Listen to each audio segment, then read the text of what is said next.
Hello again to you, my dear listeners, wherever you are tuning in time and space. And I am greeting you from the end of March 2021. And there's a big full moon in the western sky in these hours before dawn. And we have reached the concluding chapters of Jurgen, A Comedy of Justice by James Branch Cabell. And this is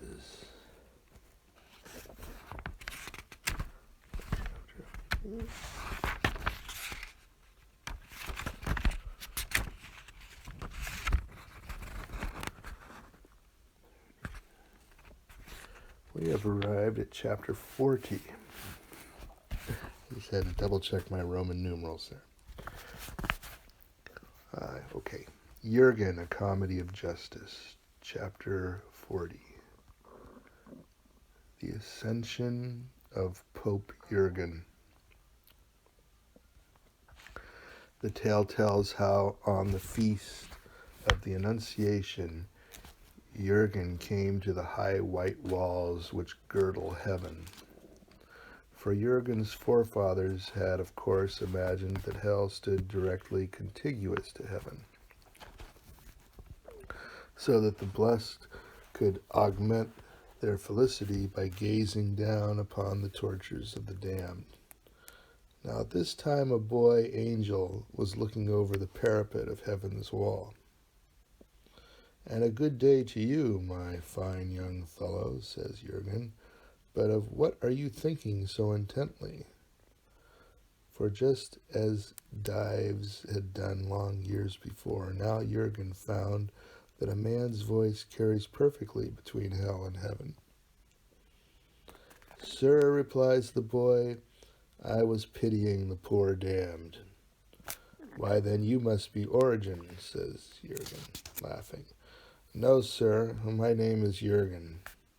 "Heyday," says Jurgen. "Well, but this Jurgen has been a great many persons in my time, so very possibly you speak the truth." "I am the Jurgen, the son of Koth and Azra." Ah, but so were all of them, my boy."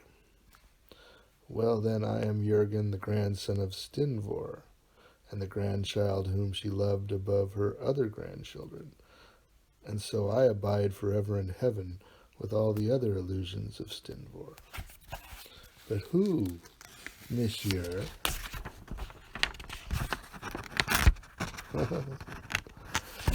"Are you that go about hell unscorched in such a fine-looking shirt?" Jurgen reflected. Clearly it would never do to give his real name, and thus raised the question as to whether Jurgen was in heaven or hell. Then he recollected the cantrap of the master philologist, which Jurgen had twice employed incorrectly, and Jurgen cleared his throat, for he believed that he now understood the proper use of cantraps. "Perhaps," says Jurgen, "I ought not to tell you who I am, but what is life without confidence in one another? Besides, you appear a boy of remarkable discretion, so I will confide in you that I am Pope John the 20th, heaven's regent upon earth, now visiting this place upon celestial business, which I am not at liberty to divulge, more particularly for reasons that will at once occur to a young man of your unusual cleverness." "Oh, but I say, that is droll. Do you just wait a moment," cried the boy angel. His bright face vanished with a whisking of brown curls, and Jurgen carefully reread the cantrap of the master philologist. "Yes, I have found, I think, the way to use such magic," observes Jurgen. Presently the young angel reappeared at the parapet. I say, monsieur, I looked on the register. All popes are admitted here the moment they die, without inquiring into their private affairs, so as to avoid any unfortunate scandal. And we have 23 Pope Johns listed, and sure enough, the mansion prepared for John the 20th is vacant. He seems to be the only pope that is not in heaven. Well, but of course not, says Jurgen complacently.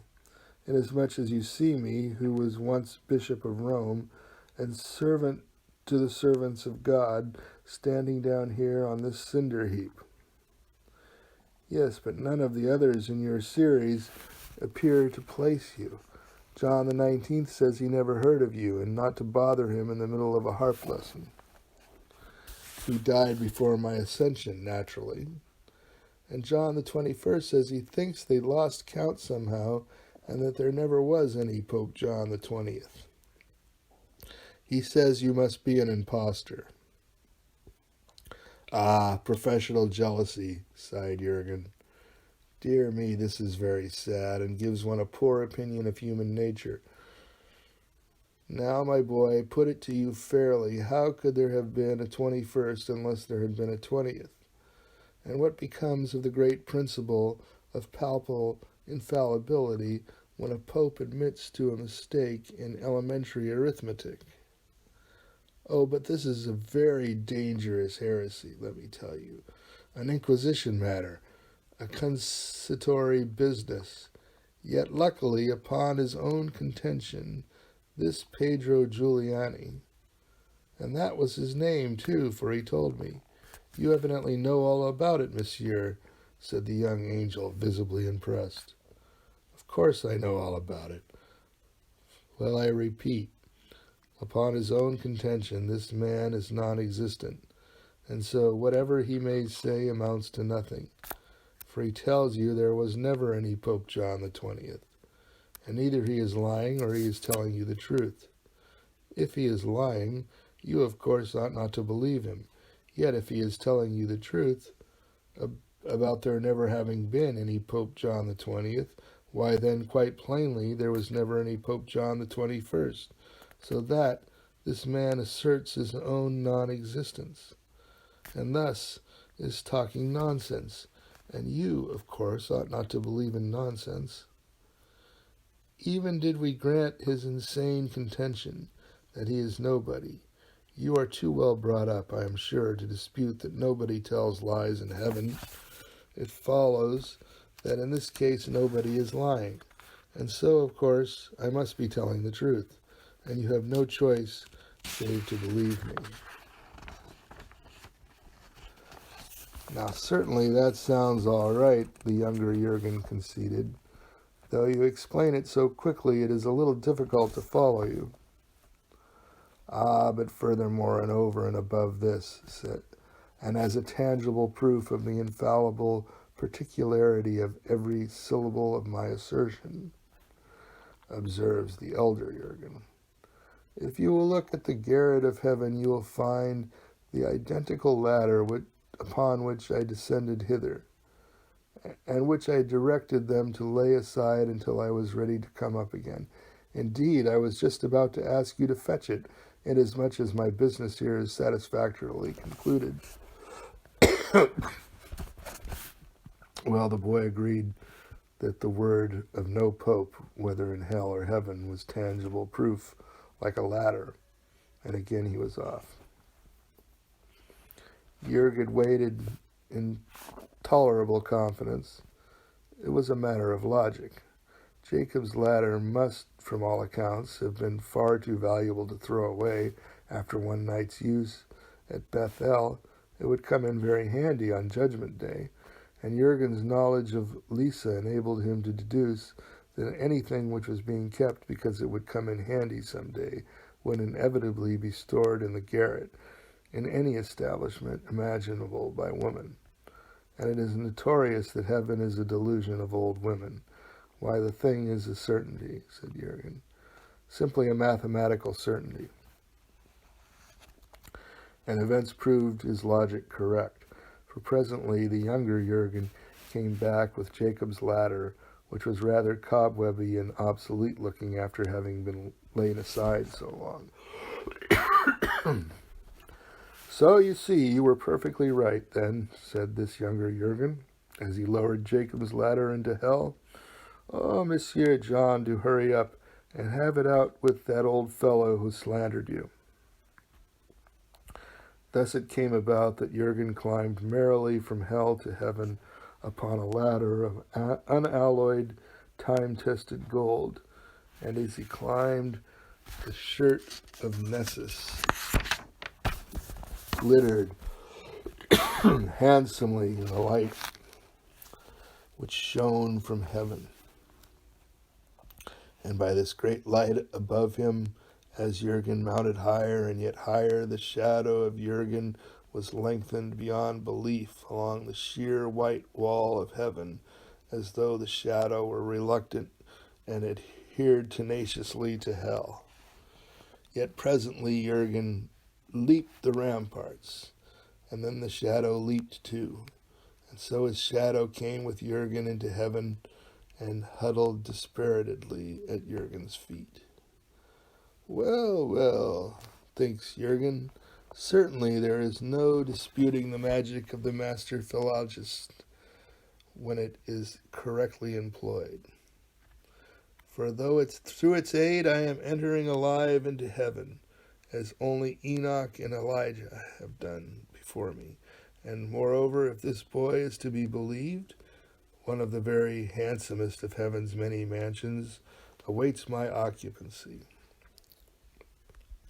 One could not ask more of any magician fairly.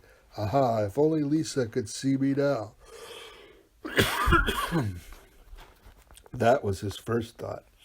Afterward, Jurgen tore up the cantrip and scattered its fragments as the master philologist had directed. Then Jurgen turned to the boy who aided Jurgen to get into heaven. Come, youngster, and let us have a good look at you. And Jurgen talked with the boy that he had once been, and stood face to face with all that Jurgen had been and was not any longer. And this was the one happening which befell Jurgen that the writer of the tale lacked heart to tell of. So Jurgen quitted the boy that he had been. But first had Jurgen learned that in this place his grandmother Stenvor, whom King Smoit had loved, abode and was happy in her notion of heaven, and that about her were her notions of her children and of her grandchildren. Stenvor had never imagined her husband in heaven, nor King Smoit either.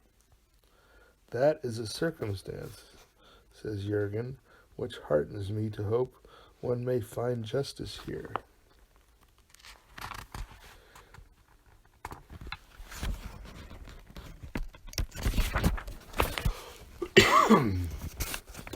Yet I shall keep away from my grandmother, the Stenvor whom I knew and loved, and who loved me so blindly that this boy here is her notion of me. Yes, in mere fairness to her, I must keep away. So he avoided that part of heaven wherein were his grandmother's illusions, and this was counted for righteousness in Jurgen. That part of heaven smelt of minuet, and a starling was singing there.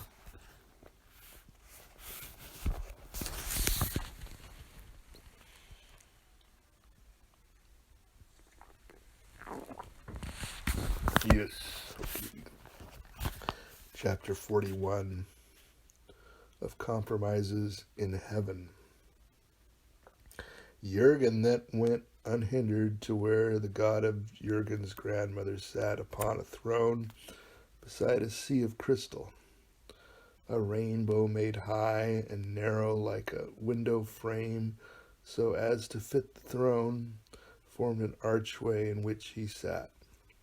At his feet burned 7 lamps, and 4 remarkable winged creatures sat there chanting softly. Glory and honor and thanks to him who liveth forever. In one hand of the god was a scepter, and in the other a large book with 7 red spots on it. There were 12 smaller thrones without rainbows upon each side of the god of Jurgen's grandmother. In 2 semicircles upon these inferior thrones sat benignant-looking elderly angels with long white hair, all crowned and clothed in white robes, and having a harp in one hand and in the other a gold flask about pint size. And everywhere fluttered and glittered the multicolored wings of seraphs and cherubs, like magnified paraquet wings, as they went softly and gaily about the golden haze that brooded over heaven, to a continuous sound of hushed organ music and a remote and undistinguishable singing. Now the eyes of this god met the eyes of Jurgen, and Jurgen waited thus for a long while, far longer indeed than Jurgen suspected. "I fear you," Jurgen said at last, "and yes, I love you, and yet I cannot believe. Why could you not let me believe where so many believed? Or else why could you not let me deride as the remainder derided so noisily? Oh God, why could you not let me have faith? For you gave me no faith in anything, not even in nothingness. It was not fair." And in the highest court of heaven, and in plain view of all the angels, Jurgen began to weep. "I was not ever your God, Jurgen." "Once very long ago," said Jurgen, "I had faith in you." "No, for that boy is here with me, as you yourself have seen, and today there is nothing remaining of him anywhere in the man that is Jurgen." "God of my grandmother, God whom I too loved in boyhood," said Jurgen then, "why is it that I am denied a God? For I have searched, and nowhere can I find justice, and nowhere can I find anything to worship." "What, Jurgen? And would you look for justice of all places in heaven?" "No," Jurgen said, "no, I perceive it cannot be considered here, else you would sit alone. And for the rest, you have looked to find your God without, not looking within to see that which is truly worshipped in the thoughts of Jurgen. Had you done so, you would have seen, as plainly as I now see, that which alone you are able to worship. And your God is maimed. The dust of your journeying is thick upon him. Your vanity is laid as a napkin upon his eyes, and in his heart is neither love nor hate, not even for his only worshipper. Do not deride him, you who have so many worshippers.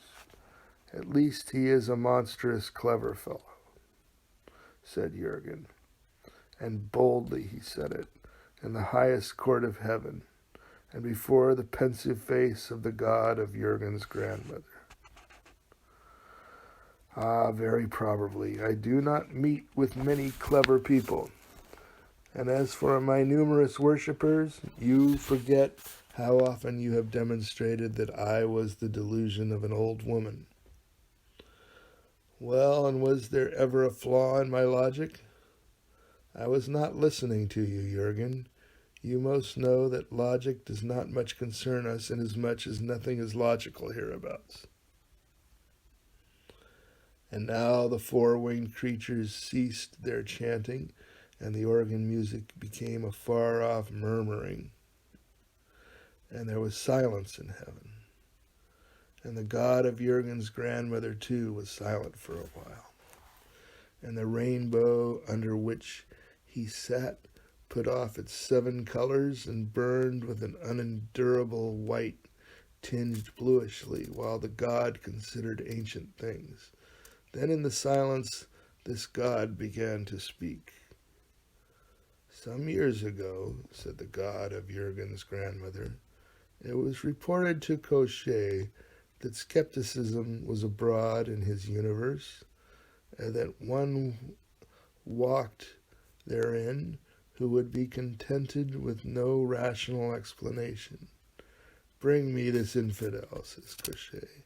So they brought to him in the void a little bent gray woman in an old gray shawl. Now tell me why you will not believe, says Cochet, in things as they are. Then the decent little bent gray woman answered civilly, I do not know, sir, who you may happen to be, but since you ask me, everybody knows that things as they are must be regarded as temporary afflictions, and as trials through which we are righteously condemned to pass in order to attain to eternal life with our loved ones in heaven. Ah, yes, said Cochet, who made things as they are. Ah, yes, to be sure. And how did you learn of this? Why, every Sunday morning the priest discoursed to us about heaven and of how happy we would be there after death. Has this woman died then? Asked Cochet. Yes, sir, they told him, recently, and she will believe nothing we explain to her, but demands to be taken to heaven. Now this is very vexing, Cochet said, and I cannot, of course, put up with such skepticism. That would never do. So why do you not convey her to this heaven which she believes in, and thus put an end to the matter? But, sir, they told him, there is no such place. Then Cochet reflected, it is certainly strange that a place which does not exist should be a matter of public knowledge in another place. Where does this woman come from? From Earth, they told him. Where is that? He asked, and they explained to him as well as they could. Oh, yes, over that way, Cochet interrupted. I remember. Now, but what is your name, woman, who once wished to go to heaven? Stenvor, sir, and if you please, I am rather in a hurry to be with my children again. You see, I have not seen any of them for a long while. But stay, said Cochet. What is that which comes into this woman's eyes as she speaks of her children? And they told him it was love. Did I create this love, says Cochet, who made things as they are? And they told him no, and that there were many sorts of love, but this especial sort was an illusion which women had invented for themselves and which they exhibited in all dealings with their children. And Cochet sighed. Tell me about your children, Cochet then said to Stenvor, and look at me as you talk so that I may see your eyes. So Stenvor talked of her children, and Cochet, who made all things, listened very attentively. Of Koth, she told him, of her only son, confessing Koth was the finest boy that ever lived. A little wild, sir, at first, but then you know what boys are, and telling of how well Koth had done in business and of how he was even risen to be an alderman. Cochet, who made all things, seemed properly impressed. Then Stenvor talked of her daughters, of Imperia and Lindamira and Christine, of Imperia's beauty and of Lindamira's bravery under the mishaps of an unlucky marriage, and of Christine's superlative housekeeping. Fine women, sir, every one of them with children of their own, and to me they still seem such babies, bless them. And the decent little bent gray woman laughed. I have been very lucky in my children, sir, and in my grandchildren, too. She told Cochet, there is Jurgen, now my Koth's boy. You may not believe it, sir, but there is a story I must tell you about Jurgen. So she ran on very happily and proudly, while Cochet, who made all things, listened and watched the eyes of Stenvor. Then privately Cochet asked, "Are these children and grandchildren of Stenvor such as she reports?" "No, sir," they told him privately. So as Stenvor talked, Cochet devised illusions in accordance with that which Stenvor said, and created such children and grandchildren as she described. Male and female he created them, standing behind Stenvor, and all were beautiful and stainless, and Cochet gave life to these illusions. Then Cochet bade her turn about. She obeyed, and Cochet was forgotten. While Cochet sat there alone in the void, looking not very happy, and looking puzzled, and drumming upon his knee, and staring at that little bent gray woman who was busied with her children and grandchildren, and had forgotten all about him. "But surely, Lindamara," he hears Stenvor say, "we are not yet in heaven." "Ah, my dear mother," replies her illusion of Lindamara, "to be with you again is heaven. And besides, it may be that heaven is like this after all." "My darling child, it is sweet of you to say that, and exactly like you to say that. But you know very well that heaven is fully described in the book of Revelations, in the Bible, as the glorious place that heaven is. Whereas, as you can see for yourself, around us is nothing at all, and no person at all except that very civil gentleman to whom I was just talking, and who, between ourselves, seems woefully uninformed about the most ordinary matters." "Bring earth to me," says Cochet. This was done. Cochet looked over the planet and found a Bible. Cochet opened the Bible and read the revelation of St. John the Divine, while Stenvor talked with her illusions. "I see," said Cochet. "The idea is a little garish, still." So he replaced the Bible and bade them put Earth 2 in its proper place, for Cochet dislikes wasting anything.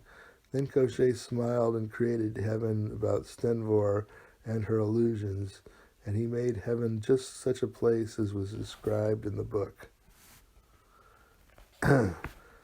"And so, Jurgen, that was how it came about," ended the god of Jurgen's grandmother. "And me also Cochet created at that time, with the seraphim and the saints and all the blessed, very much as you see us. And of course he caused us to have been here always, since the beginning of time, because that too was in the book." "But how could that be done?" says Jurgen, with brows puckering. "And in what way could Cochet juggle so with time?"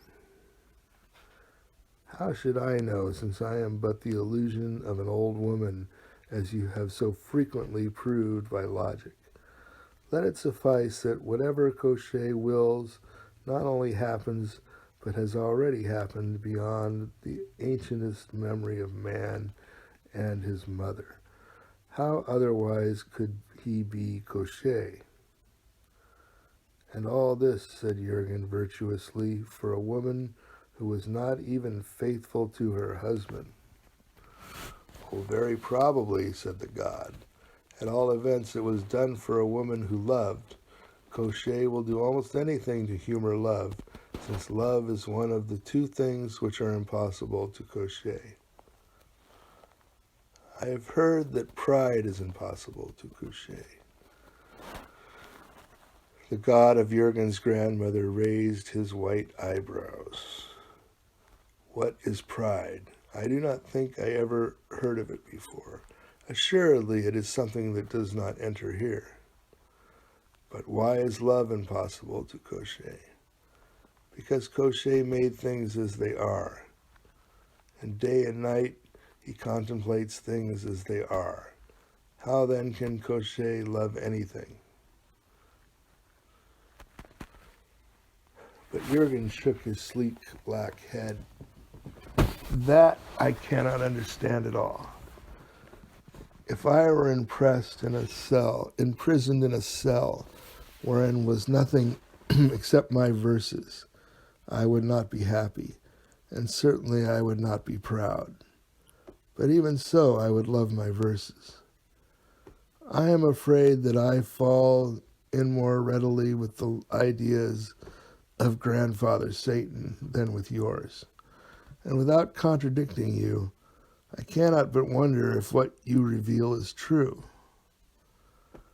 And how should I know whether or not I speak the truth? The god asked of him, since I am but the illusion of an old woman, as you have so frequently proved by logic. Well, well, said Jurgen, you may be right in all matters, and certainly I cannot presume to say you are wrong, but still at the same time, no, even now I do not quite believe in you. Who could expect it of a clever fellow who sees so clearly through the illusions of old women?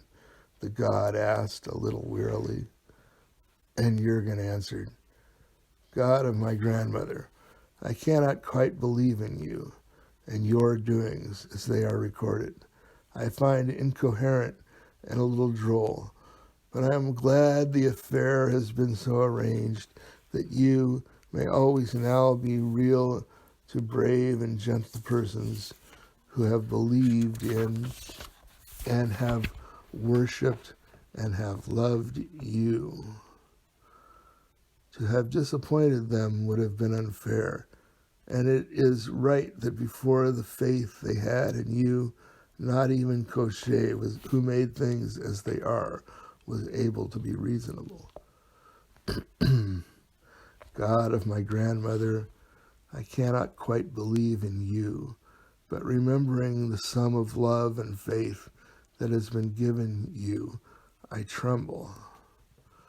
I think of the dear people whose living was confident and glad because of their faith in you.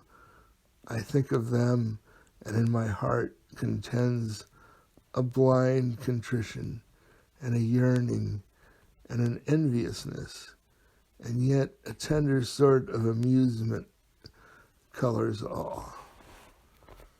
Oh God, there was never any other deity who had such dear worshippers as you have had, and you should be very proud of them. God of my grandmother, I cannot quite believe in you, yet I am not as those who would come peering at you reasonably. I, Jurgen, see you only through a mist of tears, for you were loved by those whom I loved greatly very long ago. And when I look at you, it is your worshippers and the dear believers of old that I remember. And it seems to me that dates and manuscripts and the opinions of learned persons are very trifling things besides what I remember and what I envy. Who could have expected such a monstrous, clever fellow ever to envy the illusions of old women? The god of Jurgen's grandmother asked again, and yet his countenance was not unfriendly.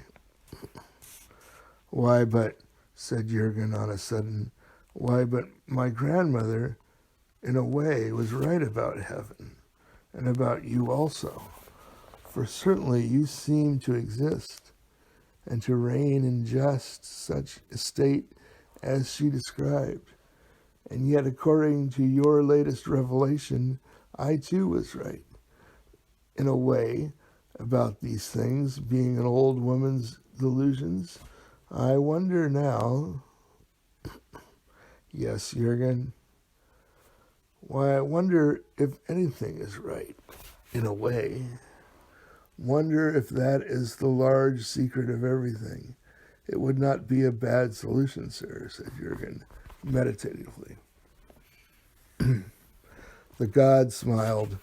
Then suddenly that part of heaven was vacant except for Jurgen, who stood there quite alone. And before him was the throne of the vanished god and the scepter of the god, and Jurgen saw that the 7 spots upon the great book were of red sealing wax. Jurgen was afraid, but he was particularly appalled by his consciousness that he was not going to falter.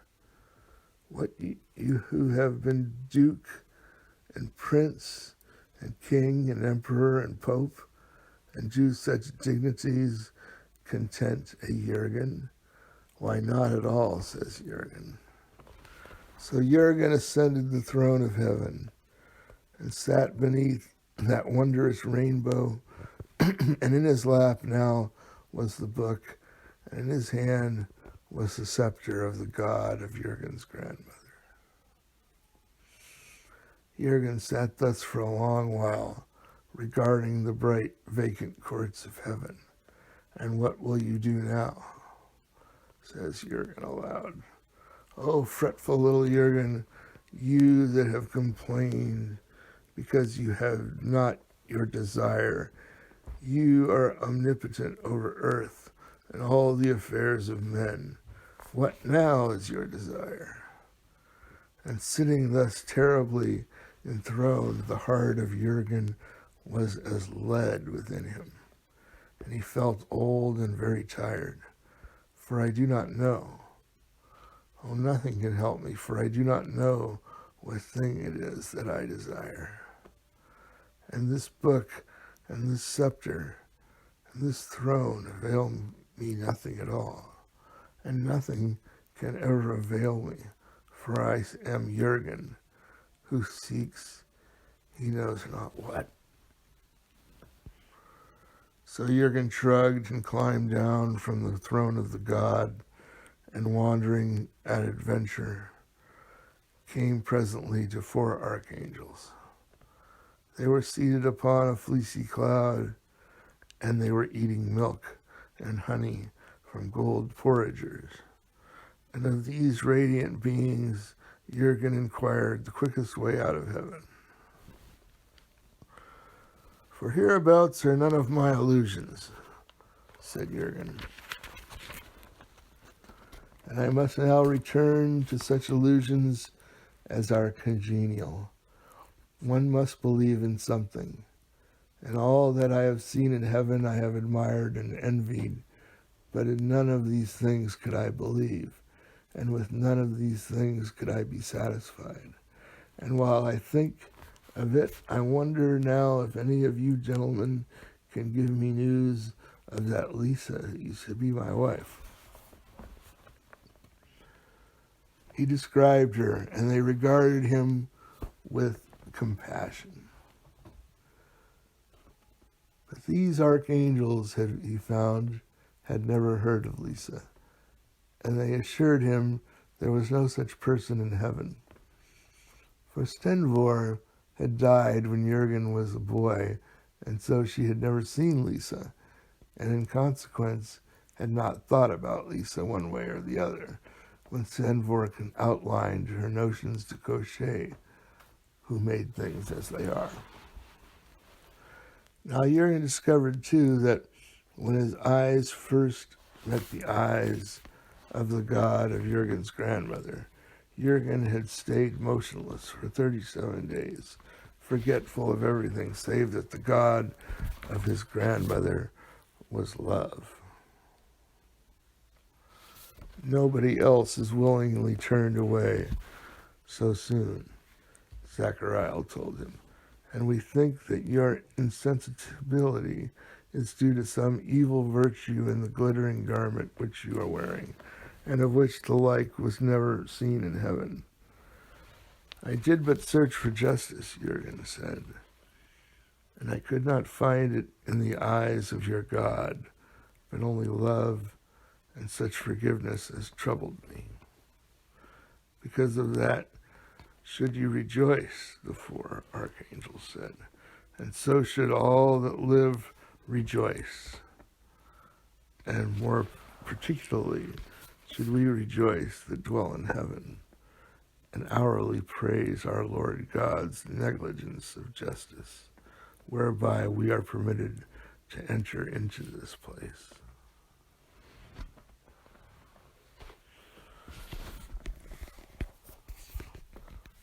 All right, still a bit to go, but time for a break. Come back, please, for the conclusion, and give the whole book a re-listen over on Roarshock channel on YouTube. Thank you.